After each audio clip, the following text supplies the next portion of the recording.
We'll start right here because this is where Allis-Chalmers started building farm tractors. This model, 1018, was the first tractor they manufactured. And of course that was done in Milwaukee, Wisconsin. Part of that city was sold to Allis-Chalmers, but they called it the West Allis Works. And that's where they built their tractors. This was the first model. They started building in 1914, so these tractors are 110 years old. It starts, it runs. Guys were driving around here with a big smile on their face. Even saw one gal trying to drive it. Emma. And she smiled like crazy too. But it was the first one. It's a 2-cylinder. It's green, but it is Allis-Chalmers. It qualifies as a good tractor.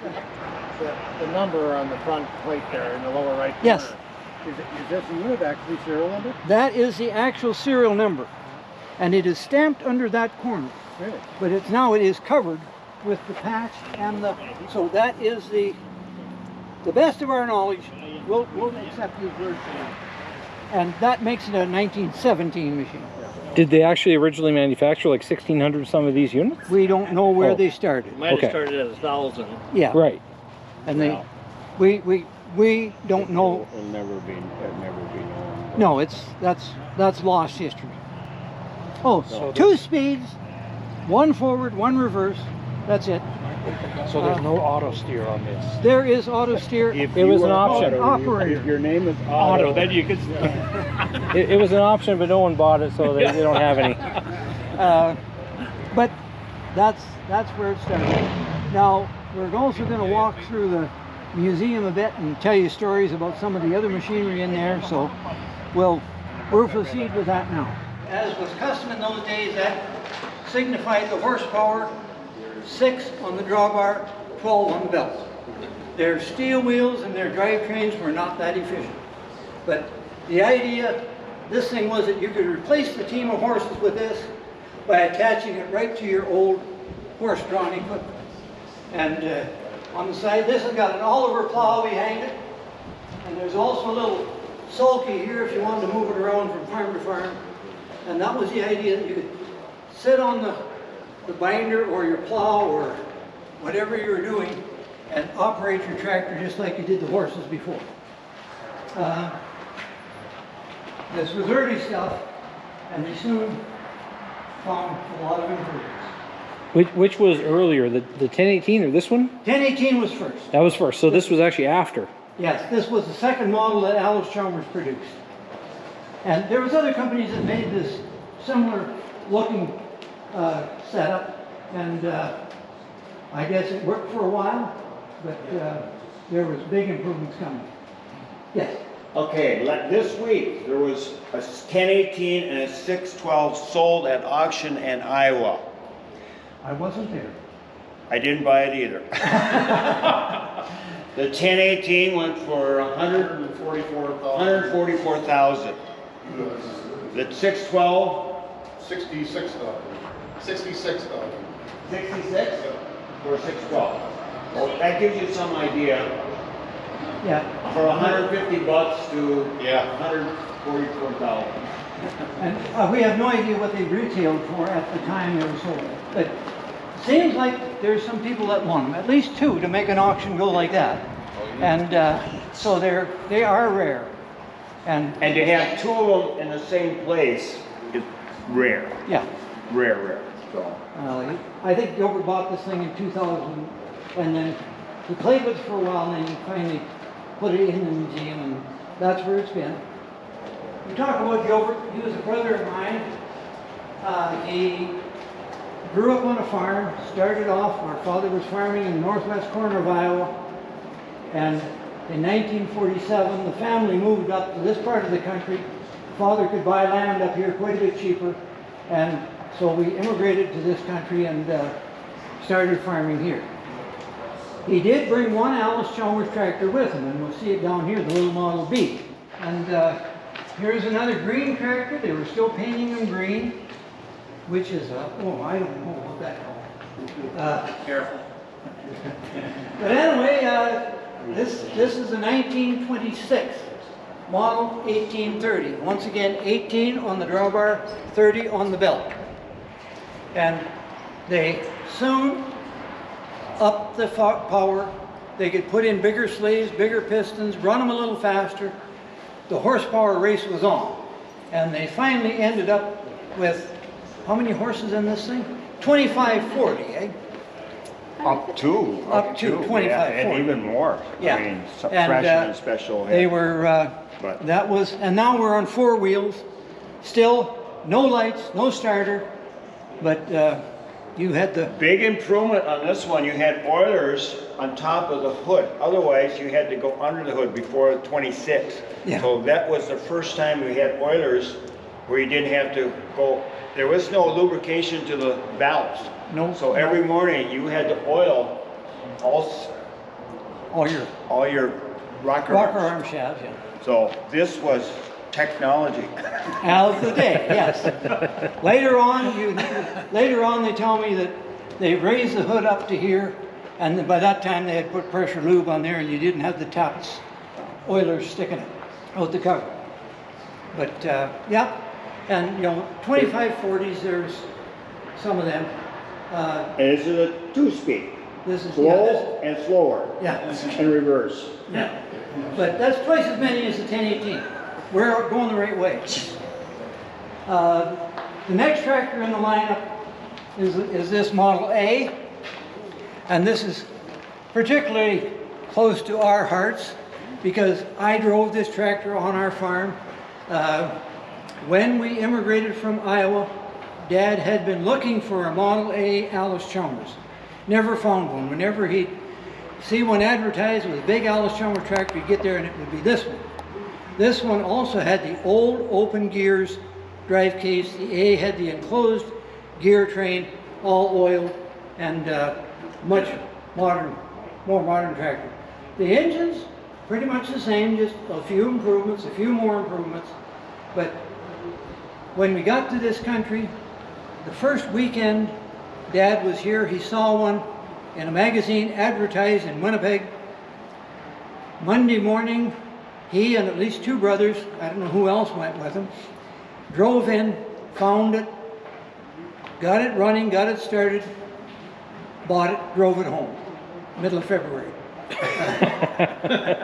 Guys were tough. Yeah. But no, they had this big old Air Force Arctic flight suit thing that they'd wear, and one would ride in the car and thaw out, and the other guy would drive as far as he could, and then they'd switch off, and they got her home.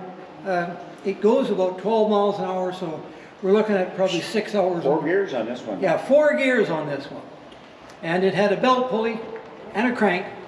Now it does have electric start, it does have headlights, generator, and a battery.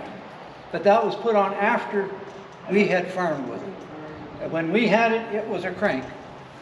And as a young fella being sent to the field with that thing, I was just horrified. If I ever stalled that thing, I'd have to find someone else to crank. There's no way a young whippersnapper like me could crank that thing. Next, well, there's 3 or 4 of them in here. These are called Model U tractors. And this was a tractor that Allis-Chalmers manufactured for, actually for another company. They came to them, United, and that's where the U came from. They had lost the Fordson tractor because they quit manufacturing those Fergusons, and they came to Allis, and Allis put together this thing and actually sold them to that company, and it was called United. Fortunately, they also went broke, and then Allis-Chalmers took them on as a U tractor. The U tractor was the first tractor that they put rubber tires on. There was a farmer and Allis-Chalmers representative and Firestone got together and they put airplane tires on the back, which was what they had, and there was no tread on them and they were high pressure and not too successful. But they figured out if they chop some lumps in there, put some lumps on top of it, they start to get a little traction, and they persisted, let the air pressure out so they would grip better, and Allis was the first one to offer from the factory rubber tires on their tractors. Of course, many people said never work, can't happen, no good, stick with steel. I think they were proven wrong. And quite often people would buy them or had them on steel, and after a few years they would offer the rim for the tire, and they would cut the spokes off the steel and weld that to the rim, put rubber tires on, and that's the way it's gone. Gilbert has up to the D series of Allis-Chalmers tractors, which ended in 66. Anyway, he has maybe 67, but he has nothing newer than the D series tractors in this museum. But he has the first up to then pretty well represented. I think there's one model he is missing, or is missing in the museum. It's not him anymore, it's the museum. This is a D15 diesel. Not too many of them were diesels. Most of the D15s were still running on gas engines. That's a little bit odd diesel. And then the last of the D series was the D21. And that's, that is a 21, that's not a Series 2. It's not turbocharged. And that's original paint. That has never been repainted. And it's in pretty good condition considering its age. You want to talk? You got to talk about this. This is your favorite. This is my Peanut, or the Peanut. This is the first Allis-Chalmers tractor that my father, our father, had ever bought. And he came by it this way. In 1936, he bought an all-crop combine. He liked the idea of doing away with that thrashing business, and he did. He got an all-crop combine, and he thrashed his little farm in Iowa with it. He offered his thrashing machine and tractor to the rest of the group in the thrashing gang, and he told them that if you were smart, you'd go get a combine. Unfortunately, they took his advice. They did not buy his thrashing. He wanted to get rid of it. He found a dealer that would trade the thrashing machine for a little Model B Allis. So in '38, he bought that Model B, and it's a very simple tractor. You have an engine, a clutch, a drive shaft, a rear end, transmission, a belt, and a power takeoff. Once again, no electricity, no computers, and a crank to start it, and that was on the Vust farm just about its entire life. Is that the one Harry used to bale? No, bales? no, WD he used on the baler. We use this for raking and mowing, Okay. but it didn't have quite enough power on the baler, and it didn't have live power takeoff. I think you're Can we talk about balers now? Yeah, you know, I think you're responsible for this. No, not really. Arlen is. Arlen is, okay. But 1997, I was going down to Chickasha for a car show, and I had heard that Gilbert had bought a prototype round baler, and it was in Arlen Lepper farm yard, and I had to stop on my way down to see it. And it was the most disgusting rolled up piece of junk I had ever seen. As how in the world is he ever going to get this thing together? And it is a prototype round baler. This is where Luebben spent 20-some years developing to get to this point. And prior to that, he had worked his whole life with different ideas of trying to make a round bale. Luebben. 1910, the family of Luebbens had started the idea of a rolled bale, and they had tried and failed a couple, 3 different times, and then one of the Omo took it on himself and worked on it. Every dollar, every cent he saved, he worked on this idea of the round baler, and in 1910 he got his first patent. And I made up a prototype of that, and it doesn't look anything like this, but it didn't work. And then he kept trying, and about 1933, 32, he kind of got the idea that of the bands and the belts and to feed the bale through. On his early idea, he was bringing the bale in and bringing it right back over itself. on a slide out. But this was a through design. And it's pretty ingenious when you stop and think about it. So you're bringing in your crop of straw or hay or whatever, and you're putting it in a package, and you've got a little black press roll there that's squeezing this tight. And you've got a little roller on the top, and you've got a big roller on the bottom. And anytime you have two different diameter rollers, that tends to curl up your product, if it's steel or hay or straw or whatever. And that's how the bale starts in that bale chamber, with the two different diameters, and they're squishing it as tight as they can get. You've got two heavy springs on the side. It's called a press roll. And then you're going into some bands, and then that starts to just make a bale. And Umo figured this out somehow.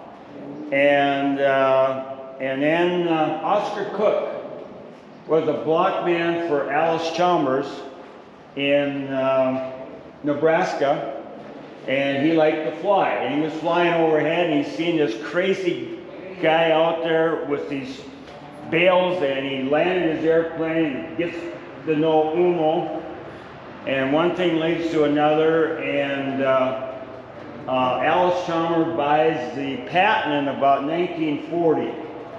And that's how Allis, they didn't invent it, they bought it from Luebben. And then Luebben stayed on and worked for Allis and kept working with all kinds of different things.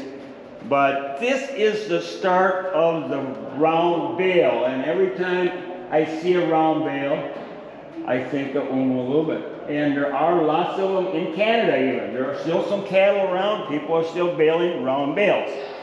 So, and the advantage of the round bale is the water will run off of it. So it can be set out in the field, where a square bale, the water will soak in and then it will be moldy or can't use it. But the round bale, it'll shed the water. And that was their big selling point. So, but anyway, Gilbert, he used some regular roto-baler parts to make this all happen. And anyway, this is actually baled. He has actually used it. It's got the dome roof on. And somebody asked me today, why does it have the airplane foil? It was just a futuristic look. That's all I can say. This is more functional. But anyway, a gentleman named Paul Hare was a young engineer, and he was given the project to take this and make it into this. This is the production baler that Allis sold. In 1947, they came out with this. They also come out with another thing, the ball hitch. And what was happening, how much time do we have? As much as you need. Is the pin hitch. The pin could fall out, and then the wagon or implement could run away, or you could get killed. So he was given the job to invent a hitch that was bulletproof, that wouldn't unhook. So he came up with the ball hitch. And this was it was for all the manufacturers. It wasn't just exclusively Allis. Allis used it in 47 when it came out, up until about mid-60s maybe, and then they went back to a pin hitch. By that time, they had invented the little hair clip to put in the bottom so the pin couldn't come out. It was that simple, but they over-engineered this thing. And now they also had engine drive. This is very, very rare. It was an option. It's the B Allis engine, the 125 cubic inch, 20-some horsepower, and this would give you your live power. You didn't have to have a tractor with live power, so this could be a real advantage to have your engine drive roto-baler, but now you had another engine to maintain, and you only use it 2-3 months out of the year, and then it would sit. But you could take this engine, put it on the combine, you could put it on the grain harvester. There's four implements that engine could be transferred to, so it could be used more frequently. And this one's got the eye hook in it, which is kind of rare. But this is the baler that Alice sold from 47 to about 60, and there was about 77,000 of them built. You either loved them or you hated them. And they're very dangerous, and people got killed, people got their arms in there, and eventually the settlement with all the lawsuits was that Alice got out of the hay business. It was that serious. So later they improved it. This has got I call it the planetary transmission, and then they went with a feeder beater on the top, because if that was running, you had to shut the PTO off. Here, this could be running on your PTO or your engine drive, and when it bails, this stops, and then all of a sudden, when it's ready, it kicks in again, and people were getting pulled into that. And then later on, they came out with a little feeder beater on top that was always running, and that would kind of push the product down into the press roll. And then they changed the belt on it. They went to a belt tightener rather than the planetary system. 57th, made 1,500 of them. There's only a handful of them left. This has got the Hansen bail loader on it, so you could put a hitch on, you could hook on just like a square baler, you could load your bales at the same time you were making them. Great idea. Didn't work. It worked, but not well. So most of them got converted back to a standard baler. So, but anyway, he had an Allis dealership, and he was doing custom baling with an 8-inch Ford, and he had a couple, 3 balers. And in that area, things don't dry out as fast, and the center of the bale was like a post. And he says, if we could loosen up the center, that would breathe, and we could save the bale. So he went to his local blacksmith guy, Bob Lee, and he had a design that as this gear crawls up on that rack, it would tighten that bale down and make it tighter and tighter, but it would leave a soft center. And he got a patent on it. And he sold it to Alice, and he got 50 cents a piece. And then he got, like, between the two of them, they got 5,000 bucks, so they split it, so they each got 2,500 bucks. Alice redesigned it, didn't give Elmer or Bob Lee any credit, but the idea of soft center. And I'm not into big bales, but I believe they still have some density control or some fancy name for soft center. It was started back in the early 50s when they came out with that, and this has that attachment. Normally it would just be a brake drum on there, and you could set your density of how heavy or light you want that bale. And you also got, you can set your diameter of the bale. You can make it bigger or smaller diameter. There's a threaded rod on the other side that you can raise or lower, but you can also set the density. What range can you vary the diameter? Okay, what range? Well, they're probably only going to be 20 some inches, but you can go, well, you can make them 10 inches to 20 roughly. Now you don't want to overdo it, because if it gets too big, then you'll destroy your baler. ED40, they brought them into Canada, and this is the only one that got into Western Canada. It was in the Winnipeg branch, their warehouse there.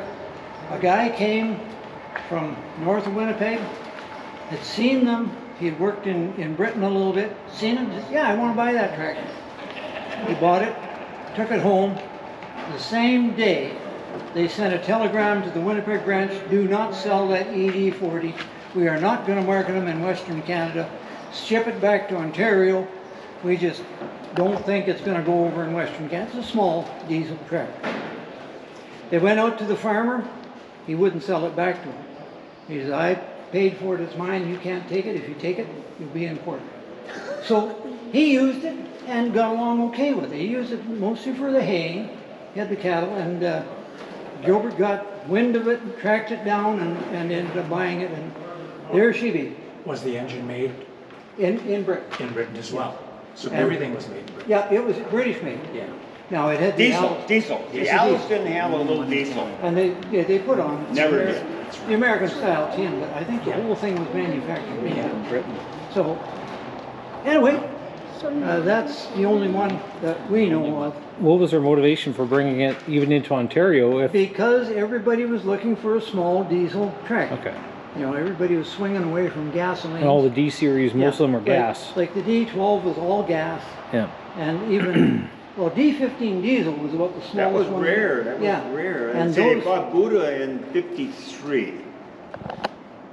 And that's how they got that diesel engine. 4-cylinder diesel. Okay. And then the 45, they put it in the 45, so they had their first diesel tractor. But Allis didn't make that engine. It was No. bought from Buddha and just converted to, you know. Was this one an Allis-Chalmers engine then? No. No. Oh, this It's, was not. what, Riccardi or something? yeah, Ricardo. They apparently were used in a lot of taxis in London. Okay. And they are not a fantastic diesel engine apparently. So, but apparently it did its lifetime here. And I don't think Gilbert did any work to the engine at all. Just, It's like everything else. It depends on your warming up and cooling off, and the care, the oil changes and that they'll. How do you use it? yeah. You know, it's like everything Yeah. else. You blame the engine, but it could be the operator. exactly. You know. This tractor here, well, the whole museum I went through, but this tractor here, this is a sort of a project tractor that Gilbert Vust had made, taking a Waukesha engine, putting into this, I believe this is a WC? But if you look at the video I did last year, they kind of talk about this tractor a little bit more and kind of what was involved in getting it to work. Because this engine is not original to this particular tractor, although they did use the Waukesha engines, but they kind of had to modify the frame a little bit and whatnot to get this thing to fit this this tractor, because I guess you can't find any of the original ones. What's crazy to me is that you look at the years of these tractors. So this is 1917, so that's World War I, and it's still running, but that's World War I. By the 30s, the style and the feature of the tractor kind of moved into that style. And then over there, that's a 1940. So from 1917, you go from steel wheels, you know, everything cast and handmade, basically, some, you know, oddball three-wheeled thing with a flat belt pulley drive. And in, you know, 20 years or so, you're going to like what most people would, you know, off the street would readily identify as a quote-unquote modern kind of styling of tractor. You said that was a WF. Yeah, WF. That's WF.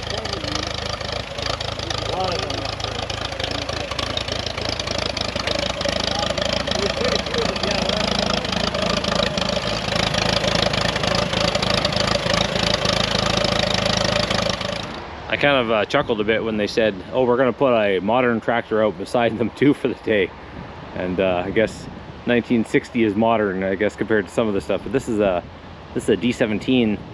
This is a Wheatland Special.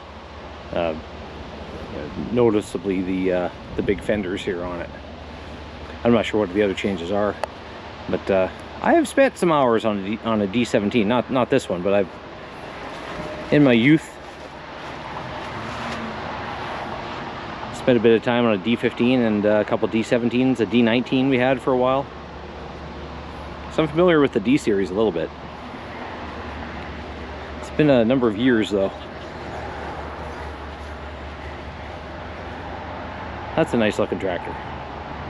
Okay, I'm gonna cut the walking tour off about there. That's my battery's getting pretty low. I'm probably gonna die here right away. But thanks for watching. If you like this, like and subscribe. It does help out the channel. There's another video of the day that we had of the older 1018 actually running before we got kind of into more of the history of the Allis-Chalmers tractor lineup and some of the roto-balers. But I'll sort of split this into its own video just so that the video doesn't get too lengthy. But I do appreciate you watching. And if you like this, check out some other videos I have on the channel. I have sort of an entire walkthrough I did of this entire museum last year. where I sort of just walk through myself and just sort of show most of the pieces. There's a lot in here. I can't show everything in one video. It would be 3 hours, but you know, sort of walk through. I also have another video of the Fort la Reine Museum itself, which is more from the pioneer settling days of Western Canada up into sort of the 1940s kind of era buildings. So there's a video walking through a lot of the buildings there in the museum, which you can also check out. But thanks for joining me, and hope you enjoyed it, and we'll see you in the next video. Bye.